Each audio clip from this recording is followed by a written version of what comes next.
A university basement in Granada holds a locked vault, and inside it sits a fragment of bone that has not been properly tested in over 2 decades. It belongs to a skeleton that is 500 years old, kept sealed away since researchers first opened the case back in 2003. The man these bones belong to is credited with discovering the New World, the man whose voyage reshaped 2 continents. And yet for 5 centuries, nobody has been able to agree on the one basic fact of where he was actually born. In 2024, that uncertainty finally collided with modern science. Spain's national broadcaster aired the results of what has become the longest-running DNA investigation ever conducted on a historical figure. On camera, the lead scientist chose his words carefully. The sample, he said, was partial, but it was sufficient. Sufficient enough to produce an answer. And that answer contradicts the version of this story that has been printed in textbooks for more than 100 years. What if the man who opened Europe's door to the Americas was hiding an identity that, back home, could have gotten him executed? Okay, quick pause before we get into it. If genetic history like this is your thing, the subscribe button is right there. It costs nothing, it takes 2 seconds. Because the textbook version of this story starts in one specific city, with one specific father, one specific trade. It starts in Genoa, and that is exactly where this story is about to leave the textbook behind, heading into a vault, a set of bones, and 22 years of science that the official biography was never built to survive. The fragment sat waiting in that Granada lab for a reason, and the reason has everything to do with what modern genetic tools can now see that older tools could not. What was locked away in 2003 is not just bone. It is the closest thing history has to a final word on Christopher Columbus, and that word did not come easily. Generations of school books tell the same story. Columbus, born in Genoa, Italy, in 1451, the son of a wool weaver named Domenico Colombo. That has stood as the official biography since at least the 19th century, repeated in classrooms across the world without much question. But historians have quietly picked that story apart for over 100 years, and the cracks run deeper than most people realize. Start with the language. Columbus never once wrote in Italian. Not in his letters, not in his personal notes, not even in his will. Every surviving document in his own hand is written in Spanish. Then there is the archive problem. No Genoese record has ever surfaced that can be unambiguously tied to him, despite more than a century of searching. And then there is the surname itself, spelled and traced differently across regions, muddying any clean genealogical line back to a single Genoese household. Historians have not settled on a replacement story either. At least 8 competing origin theories have circulated among serious scholars over the decades. Genoese, Galician, Catalan, Valencian, Corsican, Mallorcan, Portuguese, and Greek. Each theory built on its own scraps of circumstantial evidence, its own regional pride, its own gaps. What the 2024 findings did was not add a 9th theory to that pile. It took the theories that already existed and, for the first time, tested them against actual genetic material, rather than documents and speculation. That distinction matters. Centuries of argument had been fought with paper. This was the first time it was fought with DNA. The testing that made that possible did not begin in 2024. It began decades earlier, in 2003, and it took more than 20 years of work before anyone had an answer they were willing to defend in public. On October 12, 2024, Spain's national broadcaster RTVE aired a documentary titled Colón ADN, Su verdadero origen, Columbus's DNA, his true origin. The broadcast date was not an accident. October 12 is Spain's national holiday, the day that marks the 1492 landing, the very event Columbus is celebrated for. Behind the documentary stood lead researcher José Antonio Lorente Acosta, a man who had spent 22 years on this single question. His claim, presented to the country that day, centered on Y chromosome and mitochondrial DNA, drawn from the remains of Columbus's son, Hernando. That genetic material, Lorente said, carried traits compatible with Jewish ancestry. As for birthplace, his conclusion broke cleanly from the schoolbook version, not Genoa. His findings pointed instead to somewhere in Western Europe, most likely Mediterranean Spain or the Balearic Islands. The documentary went further, naming the theory it found most plausible, one built over years by a Catalan architect who had championed a Valencia origin for Columbus long before the DNA evidence existed to test it. All of this aired to the entire country, on the exact holiday built around honoring Columbus as a national hero, delivering a genetic verdict that quietly undercut the very origin story that Holiday had always assumed. Getting to that single broadcast moment, however, was not a straight line. It took two false starts along the way, one investigation that stalled out entirely, and the discovery that a brother long assumed to be family did not turn out to be a brother at all. The road to that October broadcast ran through years of dead ends first. Move back to 2003, to a genetics lab at the University of Granada, where this investigation actually started. The question Llorente's team set out to answer first was far narrower than birthplace. They wanted to know something more basic. Were the bones resting in Seville Cathedral actually Columbus's remains at all? To answer that, the team worked with three separate sets of remains. The presumed bones of Christopher Columbus himself, the remains of his son Hernando, and the remains of his brother Diego. Hernando's identity was never seriously in doubt among historians, since his 1539 burial site had never been disturbed or moved. Christopher's remains carried no such certainty. His bones had been relocated repeatedly across the centuries, moved from Seville, briefly claimed by Santo Domingo, and eventually returned to Seville once again. To build a genetic picture around all this uncertainty, the team cross-referenced documented family surnames against DNA collected from living people who shared Columbus's name across Spain, Italy, and the Americas. That work paid off early. The team managed to narrow an initial list of 25 candidate birthplaces down to a working shortlist of just 8. It was real progress, built on real methodology. But methodology can only carry an investigation so far when the underlying technology cannot keep pace with the questions being asked. And in this case, the technology available in the early 2000s was about to run out well before the science had any chance of catching up to what the team actually needed to know. By 2005, the investigation had stalled, and the project was formally paused. Llorente's own assessment of the sample material was blunt. Roughly 80% of it was indecipherable, degraded past usable recovery, or contaminated beyond reliable testing. Only about 20% of the material produced any kind of usable genetic match at all. At the time, Llorente compared the state of the research to halftime in a soccer match with a score of 1-0, a fragment of information, interesting, but nowhere close to a final verdict. The bottleneck was technical rather than theoretical. Father-son DNA markers are far scarcer and considerably more fragile to extract than the sibling markers researchers typically rely on, and 2005-era tools simply were not equipped to pull reliable results from what little degraded material remained. Faced with that limitation, the team made a deliberate choice. Rather than risk destroying irreplaceable fragments of 500-year-old bone by running them through testing methods that were not yet capable of producing a real answer, they chose to preserve what remained and wait for better tools to arrive. That decision meant the vault stayed sealed. 16 years passed with the samples locked away, untouched, while genetic sequencing technology outside that vault continued to advance year after year. What finally brought the investigation back to life was not a new lead, not a newly discovered document, not some fresh historical clue pulled from an archive. It was simply better machines, sequencing technology that had finally caught up to the questions Llorente's team had been forced to shelve back in 2005, and that upgrade in technology set the stage for everything that followed. 16 years is a long time to sit on a locked mystery. In May 2021, José Antonio Llorente announced that the study would restart, this time using new extraction techniques capable of pulling usable genetic material from smaller, more damaged bone fragments than the tools of 2005 could ever handle. The plan was to retest all three sets of remains at once, Christopher's, Hernando's, and Diego's, and to cross-reference whatever emerged against people alive today who share the Colón or Colombo surname across multiple countries. Llorente was candid from the start that success was not guaranteed. Better tools did not mean every fragment would suddenly yield usable genetic material. Some bones simply would not cooperate, no matter how advanced the extraction method. The goal he stated publicly was a totally conclusive answer. His own words, though he was careful to stop short of promising that outcome before the work had even begun. What followed was 3 more years of testing, conducted quietly, without public updates, without press releases along the way. No results reached the public until the work was finished. And when the announcement finally came, it followed the same pattern as before. It was not published quietly in an academic journal for specialists to find.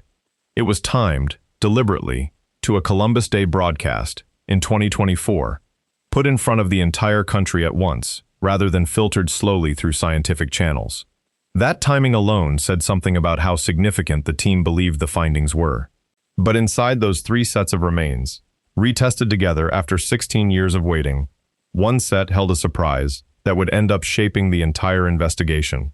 Of the three, it was not Christopher's own bones that proved decisive. It was not Diego's either. One of those three sets of remains turned out to hold the first real surprise, and everything the team would eventually claim about Columbus's origins traced back to that single, unexpected source. A source nobody had originally expected to carry the weight of the whole investigation on its own. Hernando Colón was Columbus's illegitimate son, born outside marriage in 1488. That single biographical fact, on its face a mark of exclusion, turned out ironically to make his remains the most scientifically valuable of the three sets the team examined. Because Hernando was never the legitimate heir venerated by later generations of officials and clergy, nobody felt compelled to move him, relocate him, or fold his remains into an elaborate ceremonial tomb built for national symbolism. His 1539 burial was left completely undisturbed for nearly 500 years. No relocations across oceans, no repackaging into ornate memorials, no handling by well-meaning 19th century officials shuffling bones between Spain and the Americas the way Christopher's remains had been shuffled. That undisturbed history mattered enormously for genetic testing. It meant Hernando's DNA was comparatively clean, uncontaminated by centuries of handling, exposure, and movement, which made it the anchor sample the entire identification ultimately depended on. Every claim in the 2024 documentary about Columbus's Y chromosome and mitochondrial DNA traces back directly to Hernando's bones, not to Christopher's own severely degraded remains. Christopher's skeleton simply could not carry that burden of proof on its own after centuries of relocation and decay. In effect, the widely reported headline about Columbus's DNA is really, underneath the framing, a headline about his son's DNA, read backward through the lens of paternity and inheritance. The illegitimate son, ignored by history's ceremonial instincts, became the most reliable genetic witness the investigation had. Meanwhile, the third set of remains involved in this same retesting effort, the brothers' bones, sitting quietly in Seville Cathedral alongside the others, was about to reveal something the team had not anticipated at all. The brothers' bones told a very different story. Diego Colón's remains had sat inside Seville Cathedral for centuries, labeled and accepted without serious challenge as the remains of Columbus's brother. The 2024 testing found something nobody on the team expected going in. Those remains do not match Christopher Columbus's documented family line in any close way. At best, the individual buried in that tomb was a very distant relative, not the brother that history, tradition, and centuries of cathedral records had simply assumed him to be. It is a quiet finding, easy to overlook inside a documentary built around a bigger geographic reveal. But genealogically, it is significant on its own terms. A 5 centuries-old identification error, sitting in plain sight inside one of Spain's most visited cathedrals, unquestioned until modern genetic testing finally checked it. The discovery also had practical consequences for the rest of the investigation. It meant Llorente's team had to lean even harder on Hernando's DNA alone to support the claim about Jewish ancestry, since one of their 3 original reference points had just been disqualified from the analysis entirely. The documentary itself treated this discovery almost as a footnote, a brief aside on the way to the bigger geographic conclusion. But considered on its own, it stands as one of the larger findings to come out of the entire 22-year project. It also raises an uncomfortable question that extends well beyond Columbus himself, about how many other confirmed historical remains resting inside European cathedrals have simply never been tested at all, accepted purely on the strength of old labels and older assumptions. With one of the 3 original pillars of the investigation removed from the equation, the remaining evidence, thinner now than the team had originally planned for, had to carry the entire weight of the eventual verdict on its own. Strip away the documentary framing, and the verdict itself comes down to 2 genetic markers: the Y chromosome, passed from father to son, and mitochondrial DNA, passed from mother to child. Both markers, recovered from Hernando's remains, carried patterns that Llorente's team classified as compatible with Jewish ancestry. Compatible with is doing real work in that sentence. It describes a statistical association with certain population groups, not a documented family tree with names and dates attached. Geographically, the team concluded that Columbus was born in Western Europe, most plausibly along the Spanish Mediterranean coast, or within the Balearic Islands, not in Genoa as the textbooks have insisted for generations. That single geographic pivot quietly undercuts the version of the story taught in Italian classrooms and celebrated at Columbus Day parades across the United States for well over a century. The documentary went further still, settling specifically on Valencia, a conclusion that followed years of independent argument built by a Catalan architect researcher who had been making this case long before any DNA evidence existed to test it. Llorente himself stopped short of naming an exact town or a specific family line. The DNA, by its nature, narrows a region. It does not produce an address. Valencia, however, was far from the only candidate still standing once the genetic evidence came in. Of the original 25 candidate origins the team began with, 8 had survived to the final round before DNA testing even entered the picture. Genoa, Galicia, Valencia, Catalonia, the Balearics, Corsica, Portugal, and Greece. Genoa, the traditional textbook answer, is now by the team's own account the weakest of the 8.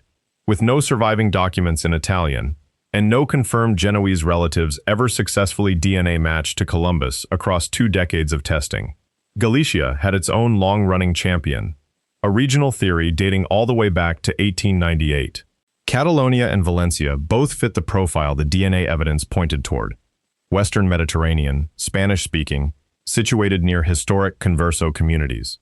Majorca and the wider Balearic Islands stayed in contention largely because of their historic Jewish and Converso populations under Aragonese rule, a demographic backdrop that aligned with the genetic findings. Portugal persisted as a candidate because Columbus's wife was Portuguese, and he lived in Portugal for years before ever sailing under the Spanish crown.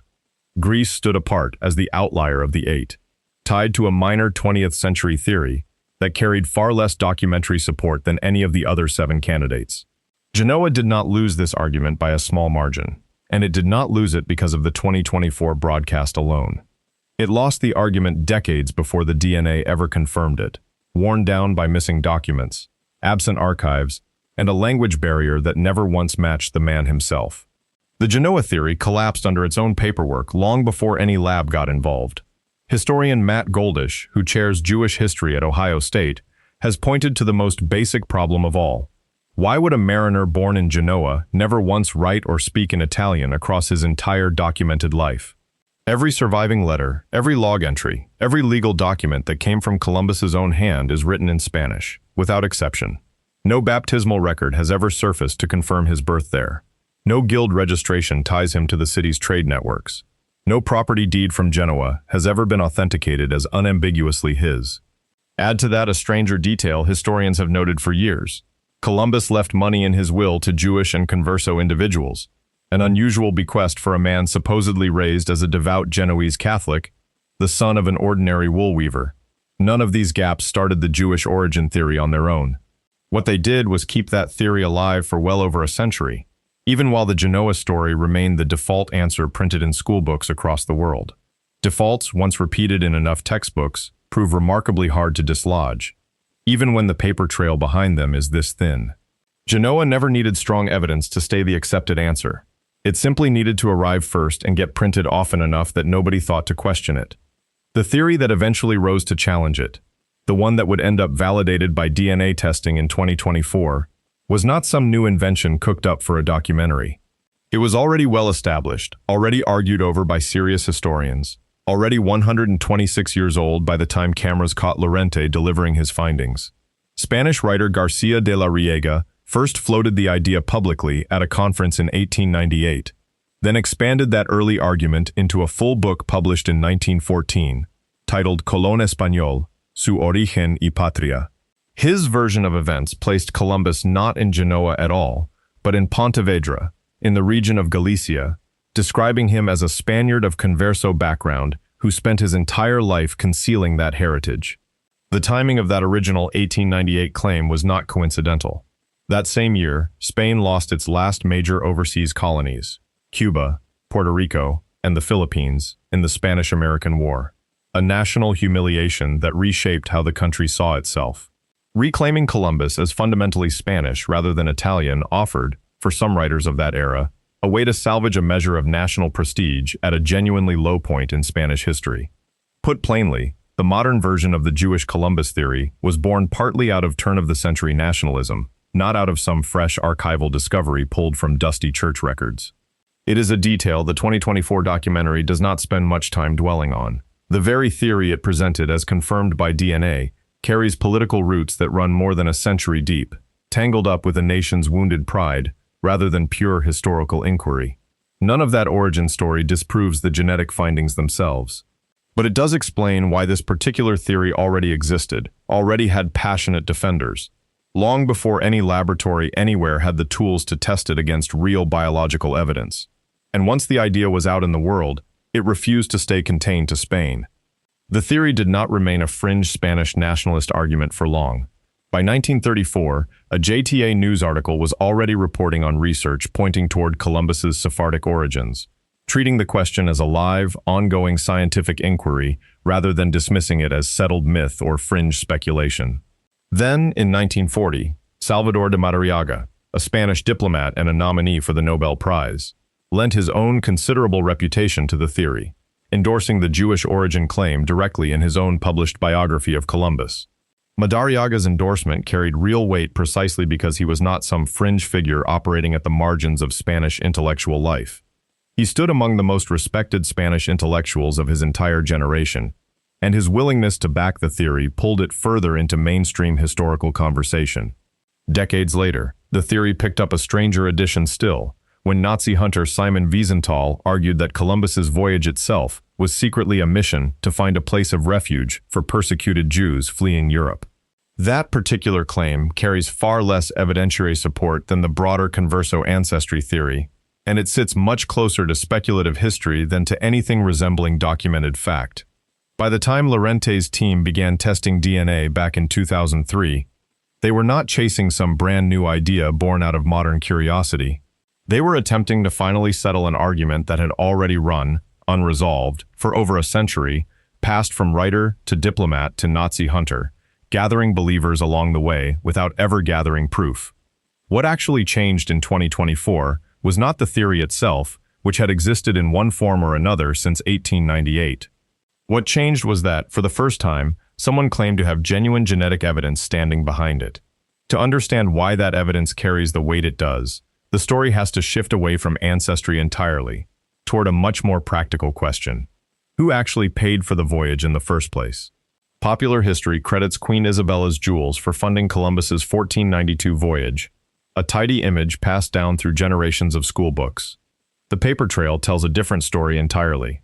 Two conversos, Luis de Santangel and Gabriel Sanchez, advanced an interest-free loan of 17,000 ducats, drawn from their own personal funds, to help finance the expedition that would eventually reach the Americas. Isaac Abarbanel, a rabbi and a prominent Jewish statesman of the period, is also documented as having contributed financially to the voyage. Santangel in particular held a senior position within the royal court's finances, a converso trusted with managing the crown's money at the exact historical moment when Jews were being forcibly expelled from Spain. None of this stands as direct proof of Columbus's own personal ancestry. What it does establish, clearly and on the documentary record, is that Columbus operated inside a financial and social network deeply connected to Spain's Jewish and converso community, relying on their money and their trust to make the voyage possible at all. Historians have long treated this detail as meaningful circumstantial evidence, not for determining what Columbus himself was by blood, but for understanding who he trusted, and just as tellingly, who was willing to trust him with such an enormous sum. It stands as one of the strongest threads tying Columbus to that world, independent of any laboratory, any bone fragment, any DNA test conducted centuries after the fact. That network of conversos willing to fund a risky ocean voyage did not exist in a vacuum. It existed precisely because of something else happening across Spain that very same year. 1492 is remembered almost universally as the year Columbus reached the Americas. It is rarely taught as the same exact year that Spain expelled its entire Jewish population from the country. Before the Alhambra decree took effect, an estimated 300,000 Jews lived across Spain, woven into its cities, its trade, its courts. The decree left them with a stark choice: convert to Catholicism or leave the country entirely, with the threat of the Inquisition hanging over anyone who hesitated. Columbus's voyage, as the previous evidence shows, was funded in part by conversos operating inside a system that was, at that very moment, actively persecuting the community they themselves had descended from. If the 2024 DNA findings hold up, Columbus sailed for the New World in the same year, arguably even the same season, that people who may have shared his own ancestry were being forced out of the very country he sailed on behalf of. That timing reads either as a remarkable coincidence or as a piece of context that historians have spent a full century arguing was never coincidental at all. No surviving document shows Columbus expressing any sympathy toward the expulsion. If anything, historians note that he wrote approvingly of the monarch's decision to carry it out. The expulsion itself did not erase that population from Spain or from history. It simply pushed a huge share of that community into hiding, scattering converso families across the very ports, trade routes, and financial networks that Columbus himself depended on to make his voyage possible. Not everyone who was ordered to convert or leave in 1492 actually left.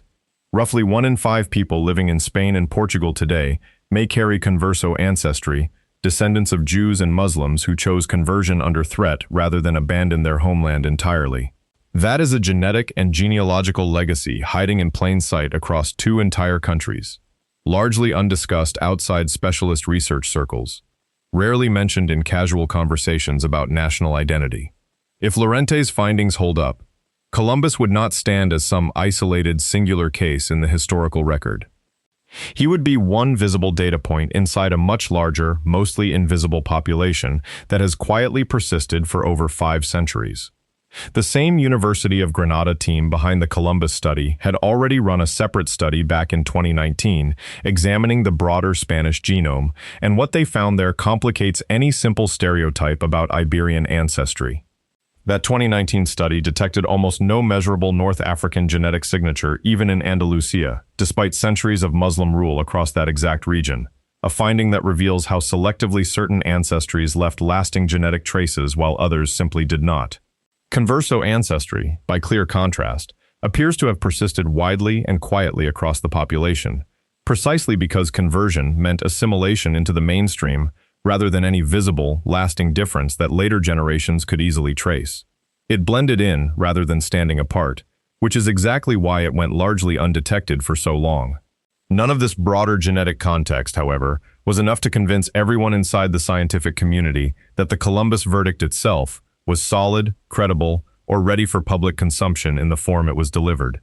Spanish newspaper El País ran a piece featuring multiple experts directly questioning Llorente's methodology once the documentary had aired to the public. Antonio Alonso, former director of Spain's National Institute of Toxicology and Forensic Sciences, put the criticism bluntly. He said he could not understand how data that the broader scientific community had never formally endorsed was being presented directly to millions of television viewers. The core complaint from these experts was not that the findings were necessarily wrong. It was that no underlying data, no sample sizes, no statistical methodology had actually been released for outside researchers to independently check and verify. As of the most recent published academic review of the case, Llorente's results still had not appeared in any peer-reviewed journal, despite the 22 years of work behind them. That distinction carries real weight. A documentary claim and a peer-reviewed finding simply do not belong to the same category of scientific evidence, even when both originate from a credentialed, respected university laboratory with decades of forensic experience behind it. Other researchers went further, pointing out that the phrase compatible with Jewish ancestry describes a population-level statistical pattern, not proof of any specific, traceable family tree connecting directly back to Columbus himself. None of this criticism means the underlying finding is necessarily false.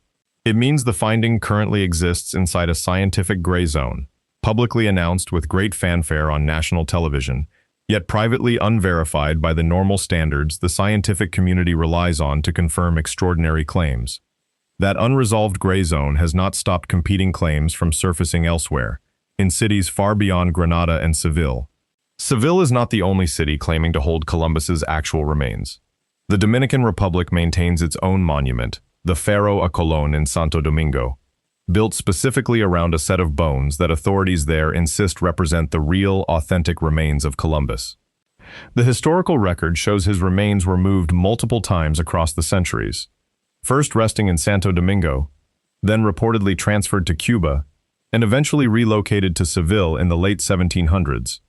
a chain of custody complicated enough to create genuine doubt at every step. Dominican workers later uncovered a separate lead box inside the Santo Domingo Cathedral bearing Columbus's own name inscribed on it, a discovery that deepened the dispute rather than resolving it in either direction. When Llorente's team formally requested access to test the Dominican remains directly against the Seville samples, Dominican authorities declined the request, permitting the team only a visual preservation assessment rather than any genuine genetic comparison. That refusal means the entire 2024 verdict rests exclusively on the Seville remains alone. The Santo Domingo claim has never actually been genetically tested against it, leaving the comparison purely theoretical. So either the Seville bones are genuine and the Dominican box holds the remains of someone else entirely, or both cities have spent well over 2 centuries venerating fragments belonging to 2 completely different people.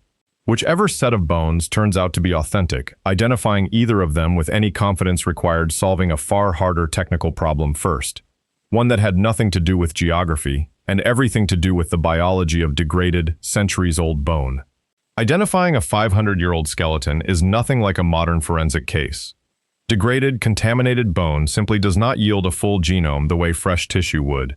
It yields fragments, incomplete and often unreliable. 2 separate genetic lines get tested independently in cases like this. The Y chromosome, passed almost unchanged from father to son across successive generations, and mitochondrial DNA, passed from a mother to every one of her children, regardless of gender. Comparing Hernando's Y chromosome to Christopher's, wherever samples were available, tests the paternal line directly, tracing descent through the male side of the family. Mitochondrial DNA comparisons work through an entirely different mechanism, tracing the maternal line instead, which proves especially useful for confirming that siblings truly share the same mother, even in cases where nuclear DNA has broken down completely and become unusable. The specific technical problem Llorente's team hit back in 2005 came down to extraction difficulty. Paternal line markers are considerably scarcer in degraded bone than the more abundant mitochondrial markers, making them far harder to recover reliably with the tools available at that time. Newer techniques adopted after 2021 could finally pull usable genetic signal from smaller, more damaged fragments than anything workable in the early 2000s.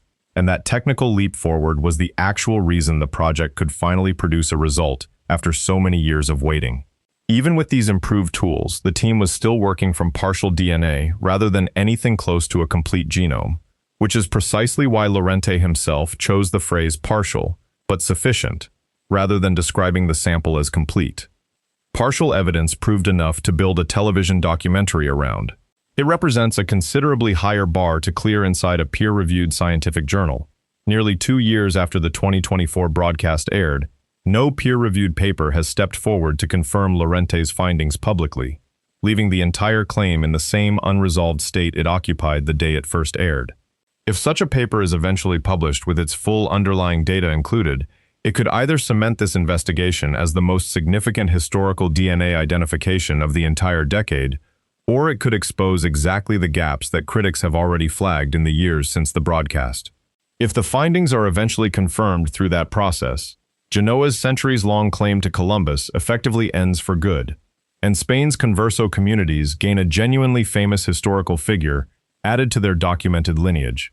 If the findings are not confirmed, the 2024 documentary simply joins a 100-year line of Jewish Columbus claims that generated plenty of headlines without ever actually settling the underlying question. Either way, one fact does not depend on peer review to remain true. The man credited with opening the Americas to Europe sailed in the very same year that Spain tried to erase an entire religious community from within its own borders. If the DNA is right, Columbus may have spent his entire life hiding an identity that could have gotten him killed back home. And that possibility alone raises a real question about whether history should remember him differently than it has for the past 5 centuries. The vault in Granada is still locked today. What remains inside it may still have more to say.